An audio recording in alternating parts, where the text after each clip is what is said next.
And we know all these things. We know that we have to respect the sovereignty of other people because we want to have our sovereignty respected. But we know also that we are interested what kind of a government they have, and that they should have the same government which we have. And if they don't have this, we don't like them, and we think it's dangerous. So this goes on for centuries. So we don't want to be rigorous, morally rigorous or whatever. We want to understand what people who are in office, what they really have to struggle with, and in reality, and not only what they ought to do. So, but Jainism, a person should treat all creatures, that means also little pigs and so on, as he himself would be treated. Chinese religion, Taoism and so on. Do not do to others what you do not want them to do to you.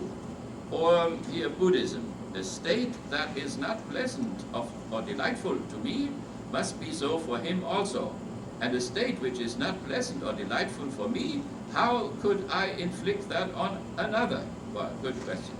Then Judaism, do not do to others what you would not want them to do to you. So don't build 1,600 homes in East Jerusalem if you don't want them to put it into West Jerusalem. Oh, I have struggled with these people. Then Christianity, in everything do to others as you would have them to do to you. The rabbi was right. Islam, no one of you is a believer until he desires for his brother that which he desires for himself. I wish they would follow this too. So this is a religious thing, see, but this religious thing has already been translated into the categorical imperative, treat other or act in such a way that your maxim is the basis for universal legislation, the Immanuel Kant. Or the newest thing of the a priori of the unlimited communication community, be sure that if a norm should be valid, the form should be valid, it must rest on the agreement of the unlimited or the universal communication community. So if you want to, get rid of all theology, also secular people must have some kind of a morality, and they want to. For a long time, religious people said when you become an atheist, you will be a bad person.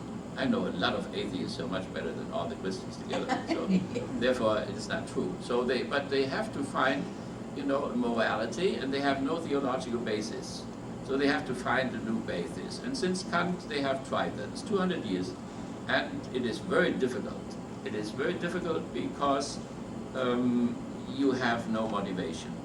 So even if you know that you should not steal your best friend's wife, still the question if you are motivated to do that, because you can say, I'm 30, I'm already in the decline, therefore I have to have some happiness, and if you say this is not good to use the will to life of another person and functionalize for your will of life, for Schopenhauer that was the original sin, it may not be strong enough, For Freud it was strong enough. Freud would say there's so much suffering.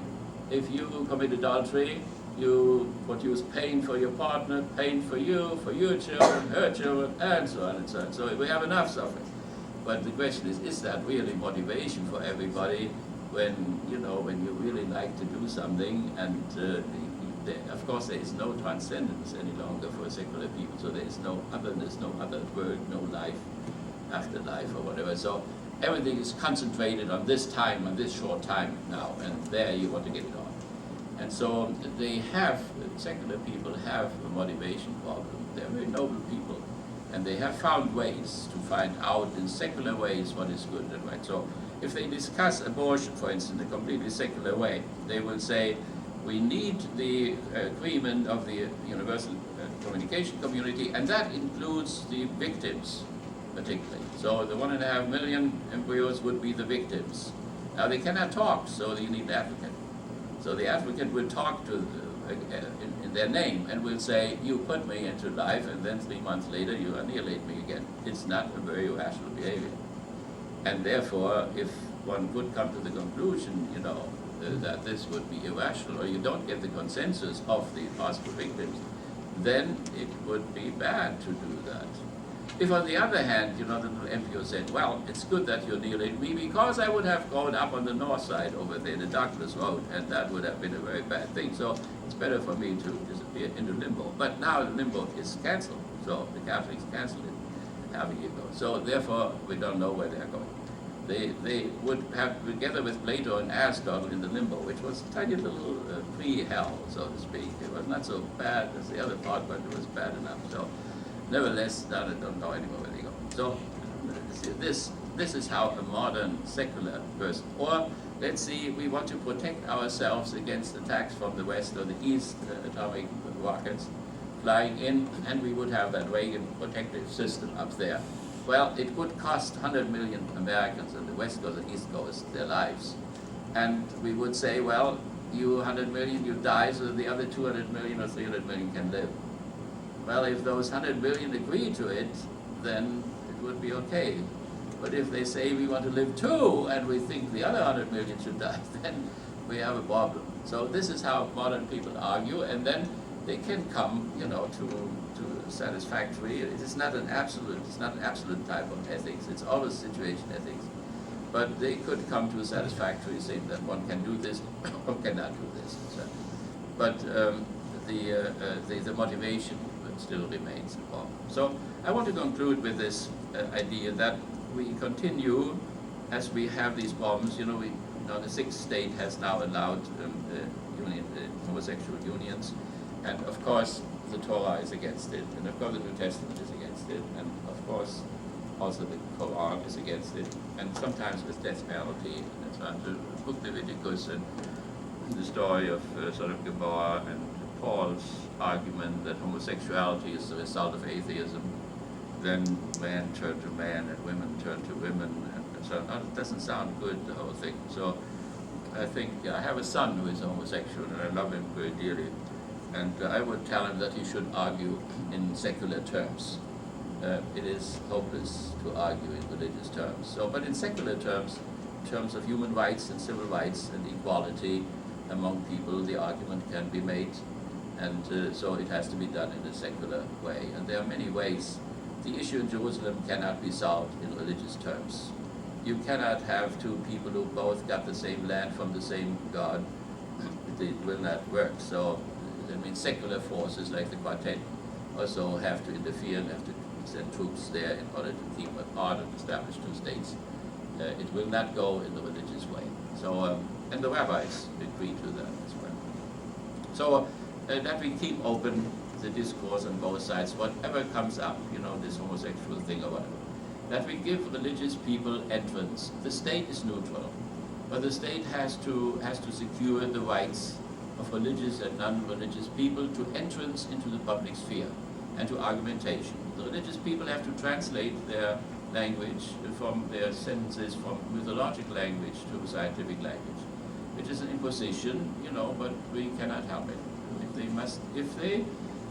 We have no natural law anymore here. We only have positivistic law. So they have to make an argument in Congress or whatever, and if they get a majority, they can get one of their ideas through.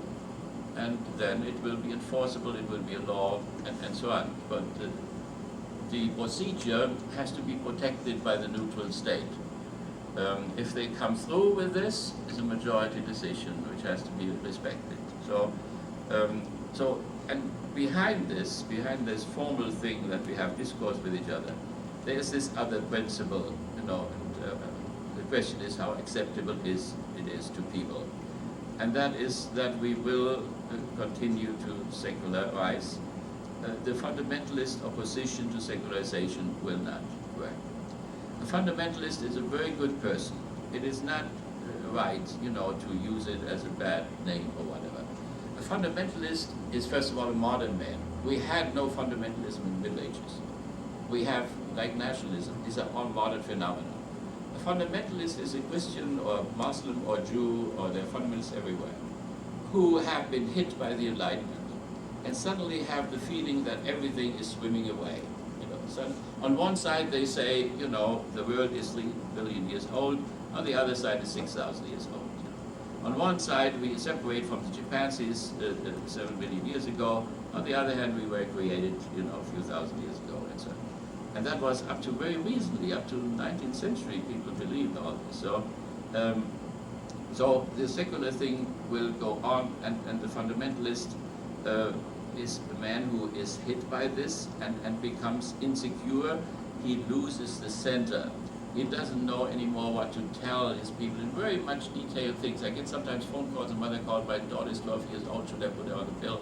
She will go to her first date. So what the hell can you tell her? The grandmother knew it all, but the mother is insecure. The daughter doesn't even know what the grandmother thought. So, and this will continue. So what he does then, when he is faced with this hopelessness, then he goes back to the scripture and to the documents of the fathers who were not fundamentalists, by the way. Thomas Aquinas did never think that Adam and Eve walked around the morning air or whatever. So they are not really going back to the fathers, because the fathers were not literalists. So nevertheless, we understand it, and we should lovingly understand it. We should recommend that the fundamentalist has the courage to go through the Enlightenment, to go through higher criticism of the Bible and so on, and then come out on the other side with a second naivete. Let's take musicology. Let's say I listen to Beethoven and I enjoy it. Then I study music, and then I analyze Beethoven and say, why the hell did he put the trumpet in there? And there he's too fast, and there he's too slow, and some instrument could be saved. And then I take him apart, and then you could say that I ruined the whole enjoyment of music. But it's not so. You can enjoy music later on after you know all this. You can enjoy even more than you did before. And the same thing is true. One does not lose faith, as my great Tillich, who was here, would say. One does not lose one's faith, because higher criticism finds out that the walls of Jericho, collapsed already long before Joshua trumpeted around there. So faith does not depend on this or that sentences. Faith does also not depend if a minister, is always chaste and pious and whatever. Or this horrible thing which we have in Roman Catholicism, the child abuse cases, in Rome and in Ireland and in Canada and all this. Now in Germany.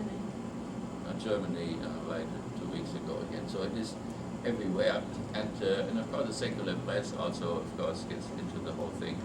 And and it's horrible, but it should not make people lose their faith, because they have done something wrong with the priesthood. If the fall of the priesthood leads to the loss of the faith, they have forgotten that faith has something to do with the infinite, with the ultimate. And the priest is a finite little creature, and so is the Pope, and so is everybody else. So therefore, something was wrong. One played up the priesthood in such a way, in such a heavenly way, that when it collapses, then the whole thing collapses. So also that, when we look at every sentence the Bible's higher criticism does, and we see some things Jesus didn't say, or that was not the right author, so that has nothing to do with the faith of the person. If that hurts the faith, then the faith was wrong from the very beginning. Something malfunctioned there. So therefore, our main question would be: there is no way to have a fun. Well, I don't want to say that. It would be possible maybe to go back to fundamentalism that they did in Ireland. We could, instead of the Constitution, we could introduce the book Leviticus and whatever, or the Sharia law and then whatever. So, but I don't think it would work really. We would have to request, by thousands of years. I don't know how that should go. I don't think that a totally secular society would be possible. The problem of meaning and the problem of finding motivations and so on would be very, very difficult. So if that's not possible, then the question is, can we rescue some of the semantic, the meanings which are the stories, the religious stories? Can that be rescued? And must not go under with the childlike form in which it is presented in the Holy Scriptures, and can be a powerful motivation for politicians and for professors and for medical doctors or whatever, and for businessmen, and can promote our evolution. Pope has just written an encyclical letter which nobody can understand about the progression of the human species, and it's all very nice. So I think that secular people and religiously motivated people could cooperate also on what is your specialty on the level of the United Nations project, the constitutionalization of international law, which would be a wonderful task, and believers and non-believers could cooperate with each other, in spite of the fact that in some cases they have to disagree. Thank you for listening so nicely. Thank you very much.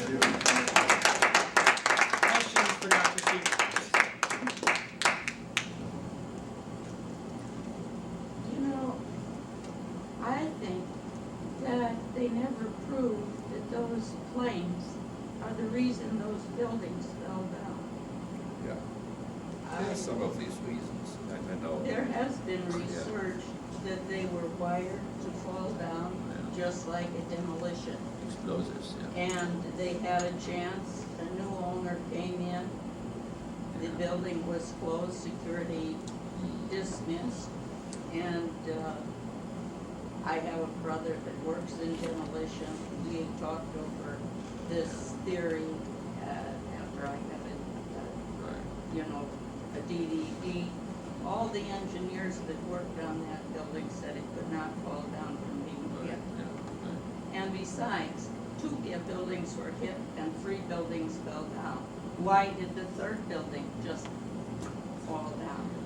And that's where all the gold was, and it all disappeared. So it seems to me we did never get to the bottom of what happened there. I mean, like with the Kennedy assassination and so on, it takes decades and decades, in order to get to the truth of the whole thing.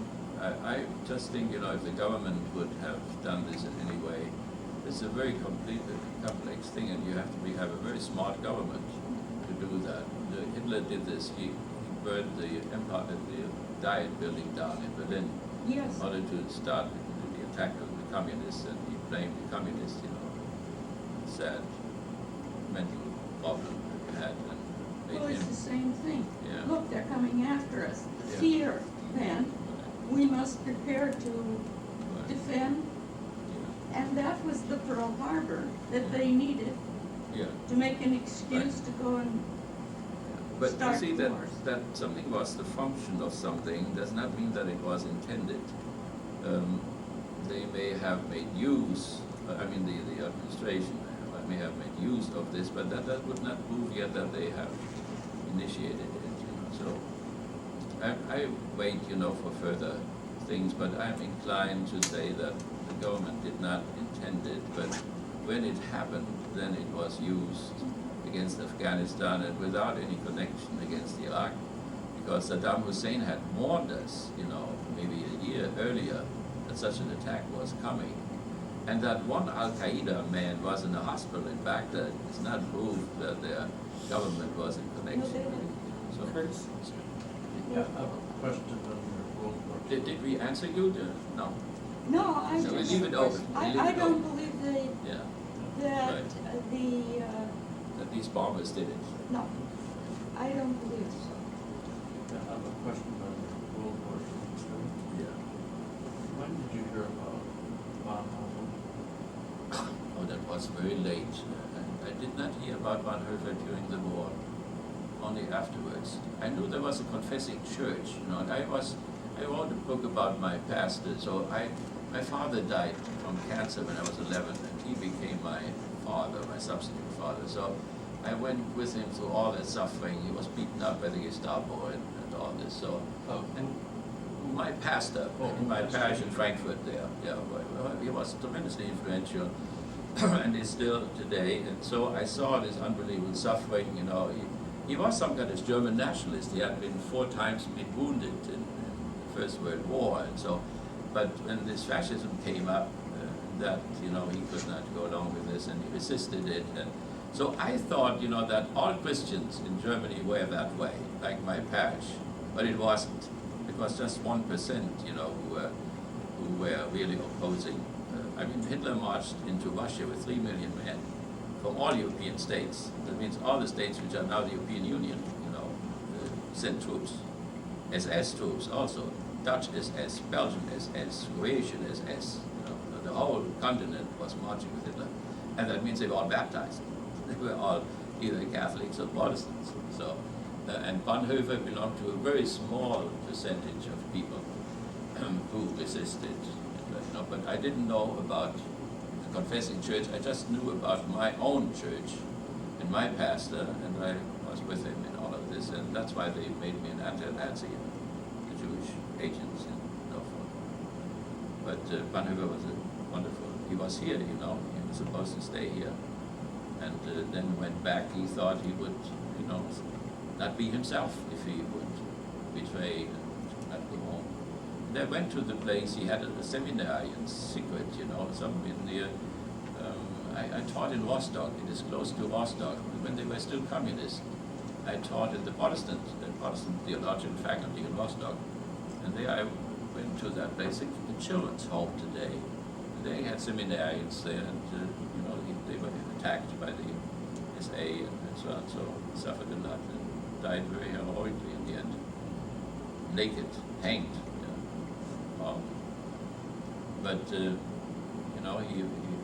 he had a chance to free himself. He could have worked for the Germans at the last moment. They wanted him to talk to Bernadotte in Norway and the whole Himmler thing in order to establish a one-sided peace with the Western forces so that they could march back to Stalingrad. And my friend Patton, wanted to march with him to Stalingrad. He trained SS troops in Germany to march back with him. So, but Bonhoeffer did not yield. He did not give his services to the. Yeah, unbelievable. If you know the atmosphere in which I think there has not been any artist, maybe you would need a Shakespeare, who would write Richard III or something like that, in order to describe the atmosphere in which we grew up. My pastor said once, nobody will understand that later on, what happened here. And I'm still convinced. I've seen Hitler movies and all, but it does not even come close to the atmosphere which I experienced the last time in this bunker. The atmosphere of a man who was split in himself. He was a wonderful grandfather figure. I flew up along the Baltic Sea, almost to Helsinki. Hitler flew in 1944 alone in an airplane, without protection, to see Mannerheim, to get him into the war. And we have the tape of him. And there is a beautiful, melodious Austrian voice, almost like a Mozart voice, talking friendly to Mannerheim, saying that Stalin was a great man, that if you have a government which can put 10,000 tanks into the field in 2 years, that this is an enormous accomplishment, and try to persuade, to be persuasive. That was one side. The other side was where the secretaries would say, sometimes he becomes so strange. And then his wife, Eva Braun, would say, yes, when he becomes the Führer. There were two things. There was talking about, in a small circle, very friendly, grandfatherly, and then was when he talked about history, the predators and the prey, and politics, and armies, and whatever. He became something completely different. Instrumental rationality, like the engineers have it, He was not a mystic or whatever. He was a tech people, a scientific tech person. He put the Stukas and the tanks together, which realized the Schlieffenpad in 3 weeks into the Seine running in Paris and so on. And all this. This was high-tech stuff. He left to Roosevelt the religious stuff, all to Rosenberg, the myth of the 20th century. But he was a technical type of person. So, but back to your question, in what atmosphere he and his relatives, they were all involved in that resistance. It was unbelievable. And, the nervous system, the collective can penetrate below the ego. Hitler was a Schopenhauerian, He had Schopenhauer's books in his thing throughout the war. And the last book he discussed with Goebbels in the bunker was Schopenhauer. Schopenhauer wrote only one book, and that is the will and representation.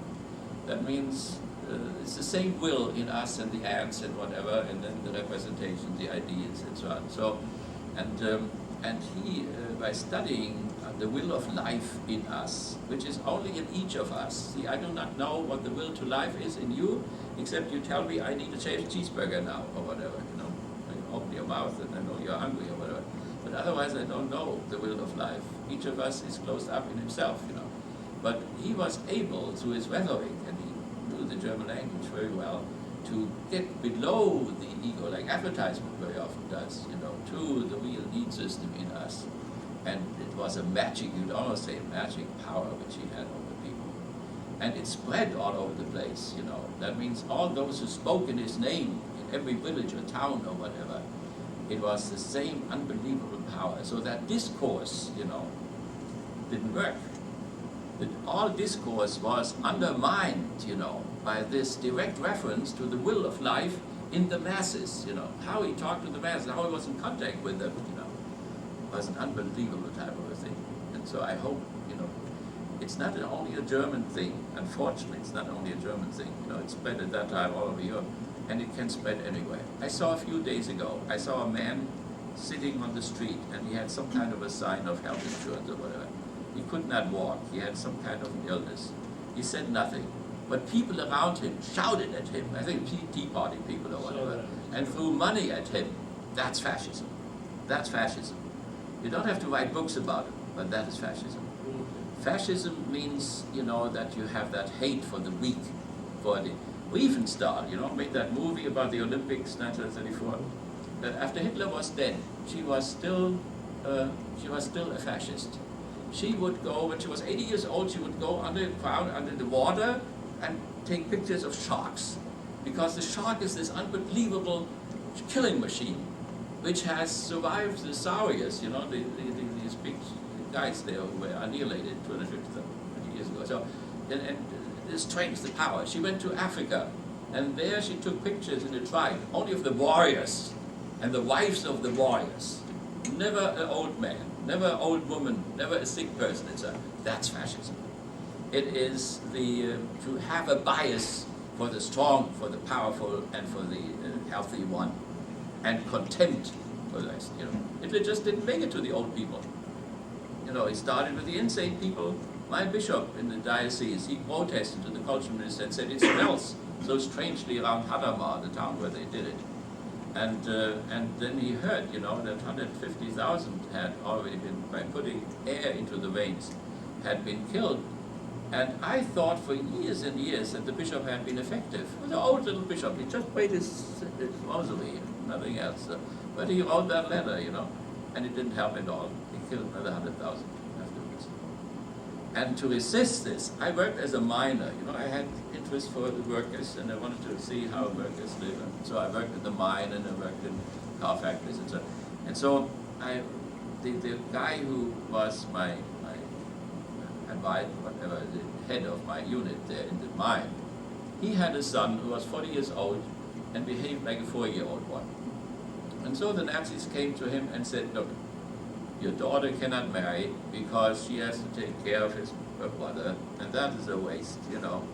And he suffers all the time. He cannot talk, and he just meows like a cat, and so on. So, and it is a burden for all of you. And we come next Wednesday, you know, and we bring them, and he will die very softly, you know, euthanasia, and so on. And then it will be good for him, for all of you. And the old man, you know, stood with a gun at the house, and when they came and said, you know, if you take him out, you know, some of you will be taken out. And so that, he was a good old Catholic, this, you know, supervisor there of mine.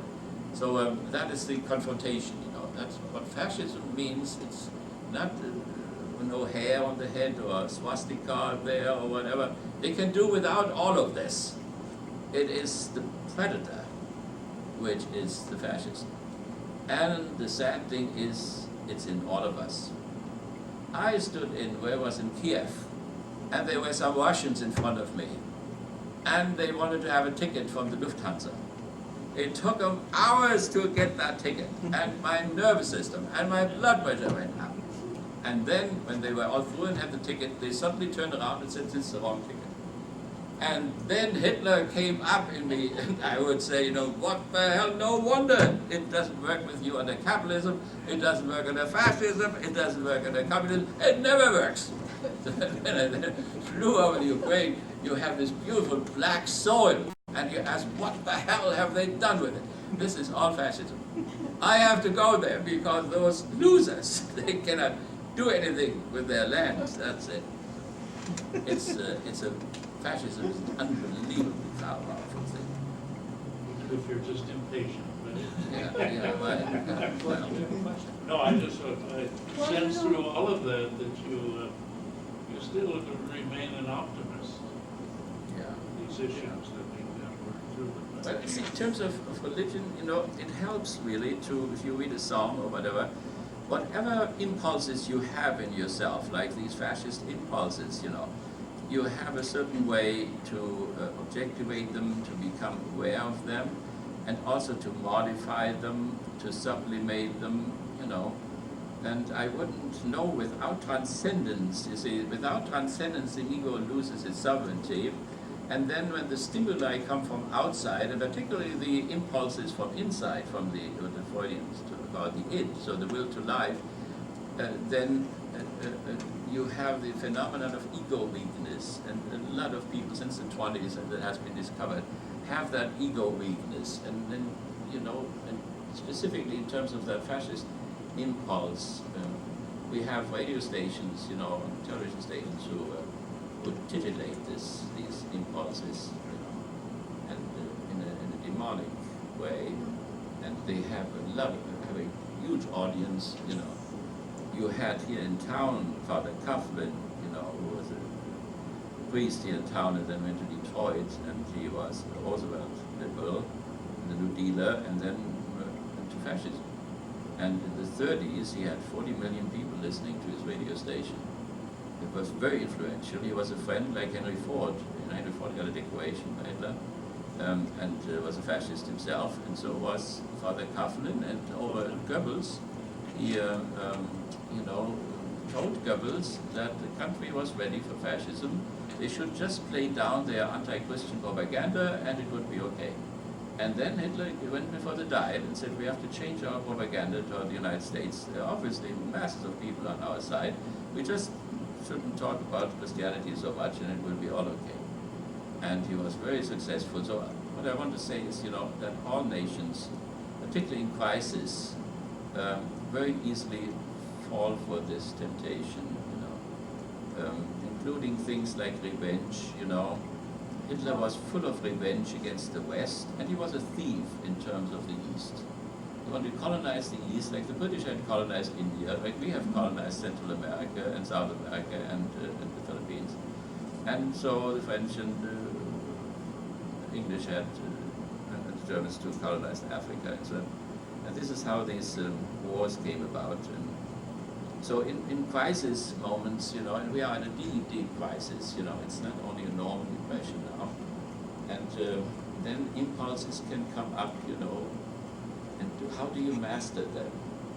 It is not only in one's personal life where one has these impulses of anger and impatience and all this, but also collectively, you know, one has to deal with these self-destructive type of forces in us. And religion was, at least, you know, Freud thought religion was a way to deal with our killer instinct. You know, he, the unbeliever, you know, thought that religion had done this. So we should sometimes, you know, atheists have something very worthwhile to say. And yeah, that, well, I must confess, you know, that in spite of the fact that I was an anti-Nazi, I find these fascist things in me when I, you know, travel through Eastern Europe, and I ask myself, why did they mess it up so much, you know? It was some sitting there in Ukraine, and I went to a hotel, and the water came out, and it was already November, and I was freezing, and my bed was horrible. I said, what did they do? or in Rostock, the way they taught Marxism, you know, in such a stupid and boring way how the catechism is taught in very many churches, you know.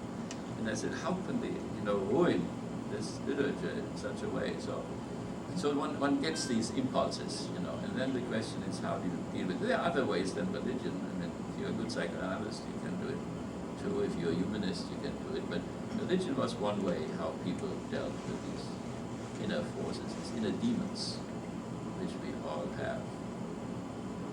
I think I tried to, I think it was Robert Ingersoll that said this. Yeah. And he said, in nature, there is no right or wrong. There is only consequences.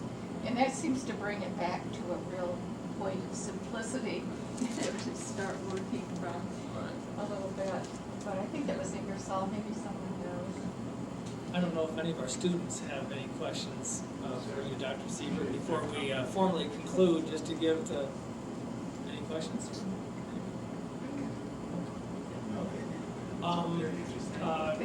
I'm sure you might get caught after the meeting with questions, but we should probably formally thank you and conclude our program, and let's thank Dr. Siebert again. Thank you very much. So in this little paper, you see what I wanted to say. You enlightened us. I covered it on And you wandered from the part of it. You can see where I wanted. I think you enlightened us beyond our expectations.